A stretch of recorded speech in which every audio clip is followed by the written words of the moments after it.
Pois bem, o ser humano está em busca da felicidade. A gente luta por isso. Nós, o ser humano, ele busca todos os meios de ter prazer na vida, de ser feliz na vida. Alguns buscam a felicidade através da religião, outros buscam a felicidade através da família, outros buscam a felicidade em algumas conquistas da vida, certo? Não há problema nenhum nisso. Mas o psicólogo Abraham Maslow, ele diz uma coisa interessante para a gente. Ele diz assim, o ser humano é um ser insaciável. À medida do momento que a gente conquista algo, um bem ou alguma coisa, sempre temos um desejo insaciável em nossa alma de querermos mais, alguma coisa a mais. E à medida que a gente vai buscando, conquistando, fazendo as coisas que nós precisamos fazer da vida, cotidiano, e a gente conquista aquela casa, conquista aquele apartamento, conquista aquele carro, faz a viagem dos sonhos, faz as coisas mais estrondosas da vida. Quando a gente consegue aquilo que a gente tanto quer, a gente vê que ainda a nossa alma tem um buraco. E esse buraco só é saciado por uma pessoa, é Cristo. Mas a pergunta que fica é: qual é o caminho então para a felicidade? Qual é o caminho para a felicidade? Se estamos procurando essa felicidade, qual o caminho? Os historiadores do passado, eles diziam que todos os caminhos iam para Roma. Muitos sociólogos vão dizer para nós que todos os caminhos levam a Deus, mas não é bem assim. Não é isso que a Bíblia diz. Mas a pergunta ainda fica: qual é o caminho para a felicidade? Qual é o caminho para a verdadeira felicidade? Bom, Jesus, ele vai responder isso para nós. Então, eu queria pedir que a amada igreja aqui abram suas Bíblias no livro de Mateus, capítulo 5, de verso 3. Jesus, ele prega o maior sermão de toda a história, o sermão das bem-aventuranças. Eu amo esse sermão, porque esse sermão, ele assim, ele sabe o que ele faz com a gente? Ele corta a nossa alma, ele fere o nosso ser, ele trata todos os pilares da nossa vida e coloca a gente na rota. Amém? Você está com a Bíblia aberta? Mateus capítulo 5, de verso 3. Leia comigo. O texto diz assim, vamos ler com muita reverência: bem-aventurados os pobres de espírito, porque deles é o reino dos céus. Bem-aventurados os que choram, porque serão consolados. Bem-aventurados os mansos, porque darão a terra. Bem-aventurados os que têm fome e sede de justiça, porque serão saciados. Bem-aventurados os misericordiosos, porque alcançarão a misericórdia. Bem-aventurados os limpos de coração, porque verão a Deus. Bem-aventurados os pacificadores, porque serão chamados filhos de Deus. Bem-aventurados os perseguidos por causa da justiça, porque deles é o reino dos céus. Bem-aventurados são vocês, quando por minha causa os insultarem, os perseguirem, mentindo, disserem todo o mal contra vocês. Alegrem, exultem, porque grande é a recompensa nos céus, pois assim perseguiram os profetas que viveram antes de vocês. Vamos orar, gente? Coloca a mão no seu coração comigo, por favor. Você que está nos assistindo pela internet. Santo Deus, nós pedimos que o Teu Santo Espírito fale ao nosso coração e mente, arrebata o nosso coração para o céu, para que a gente seja tocado por esta palavra. Não vem de mim, não há virtude em mim, mas a virtude do Teu Espírito.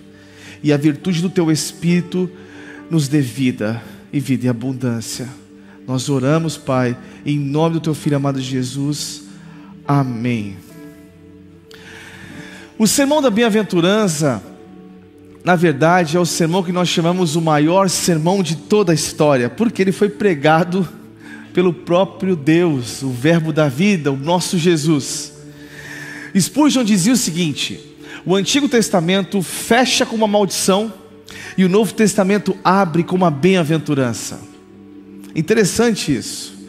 Jesus aqui, Ele está explicando para nós que os homens são aplaudidos por aquilo que apresentam ser, e não pelo fato que são. Jesus, Ele é aqui o maior pregador de todos os tempos, porque Ele é a própria palavra encarnada.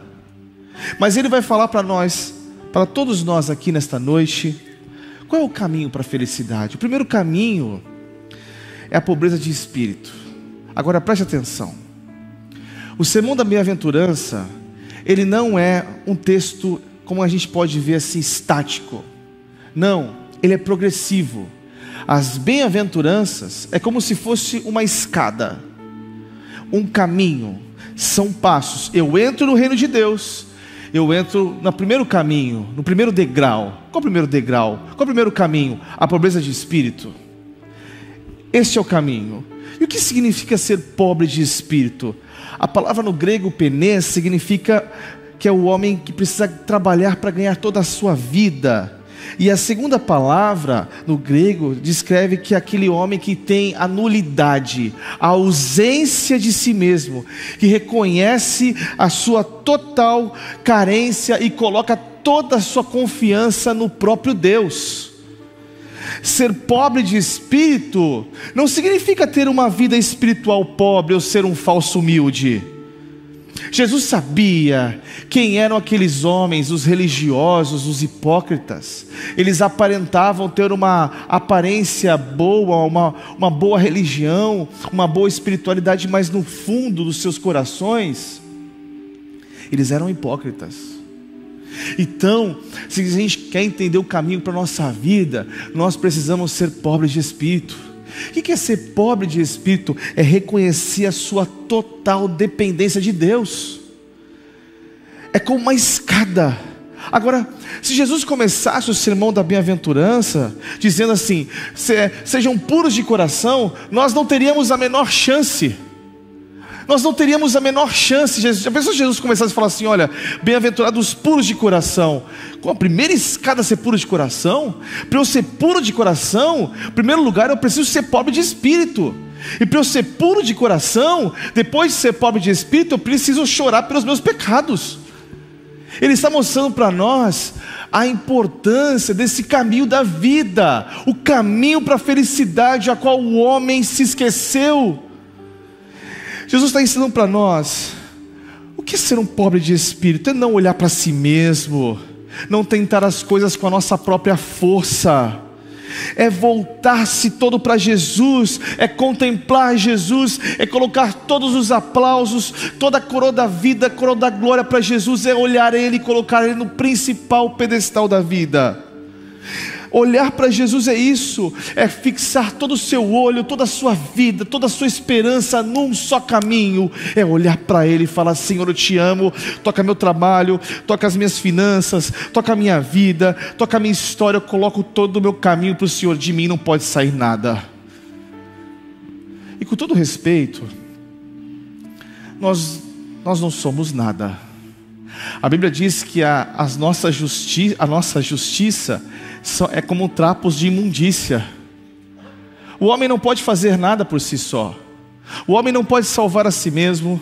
O homem não pode conseguir nada com a sua própria força. Então, se queremos chegar no lugar desejado da vida, precisamos nos tornar humildes de espírito.